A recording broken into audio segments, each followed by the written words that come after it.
भाई मुझे लग रहा है कि ये जो पूरी हमारी स्वास्थ्य की जो व्यवस्था है वो चरमरा चुकी है, किसी की जवाबदेही नहीं है। अब इतनी सारी महिलाओं की जान चली गई जो गर्भवती थी और ना तो उस पर कोई अभी तक एक्शन लिया गया है।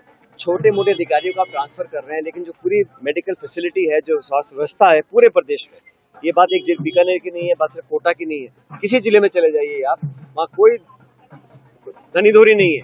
और दुख इस बात का है कि जो सरकार का रवैया है, कितना गैर जिम्मेदाराना तरीके से सरकार इस पर रिस्पॉन्ड कर रही है और कोई सेंसिटिविटी नहीं है। कितनी बड़ी मौतें हो रही हैं, कोई कार्रवाई इस पर करे, कोई जांच बिठाई जाए इसके ऊपर। और अब पूरे देश में मुद्दा बन चुका है कि राजस्थान में चिकित्सा जो विभाग है, स्वास्थ्य व्यवस्था है, वो मुझे लगता है बिल्कुल चरमरा गई है। जनता का विश्वास टूट चुका है और जो सरकार शिक्षा, चिकित्सा और कानून व्यवस्था, ये तीन बड़े मुद्दे होते किसी भी राज्य में, और तीनों मोर्चों पर सरकार पूरी तरह फेल है। सिर्फ विज्ञापन छापने में, अपनी बड़ाई करने में, पीठ दबाने में सरकार लगी हुई है।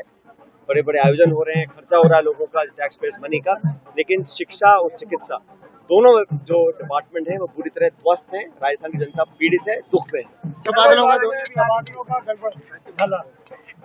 आरोप लगा रहे हैं कि उनके इलाके में बिल्कुल, मुझे लगता है प्रतिशोध की भावना से ट्रांसफर किए जाते हैं और एक विचारधारा को आगे बढ़ाने के लिए सरकार काम कर रही है। बड़ा गलत है।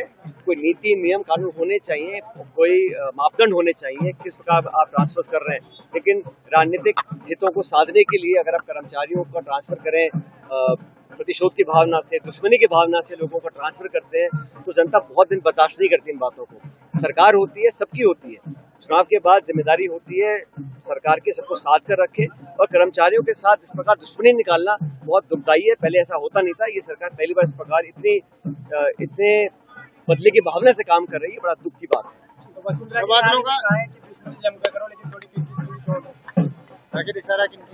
आपकी भी अदावत रही है उनसे चुनाव से पहले, जब आपने रैली निकाली, पदयात्रा की?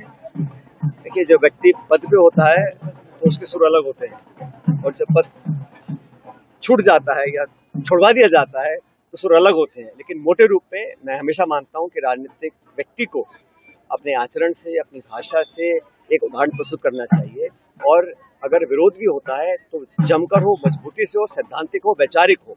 लेकिन ये आजकल जो राजनीति हो गई है व्यक्तिगत आक्षेप करने की, टीका टिप्पणी करने की, सोशल मीडिया पे मना है किसी को जो लिखो, एक दूसरे को भूला भरा कहो, इससे कोई लोकतंत्र में, समाज को अच्छा मैसेज नहीं जा रहा है। लेकिन सब लोगों को समझदारी से, और जो राजनीतिक लोग हैं उनको एक उदाहरण स्थापित करके काम करना चाहिए। मैं इस बात को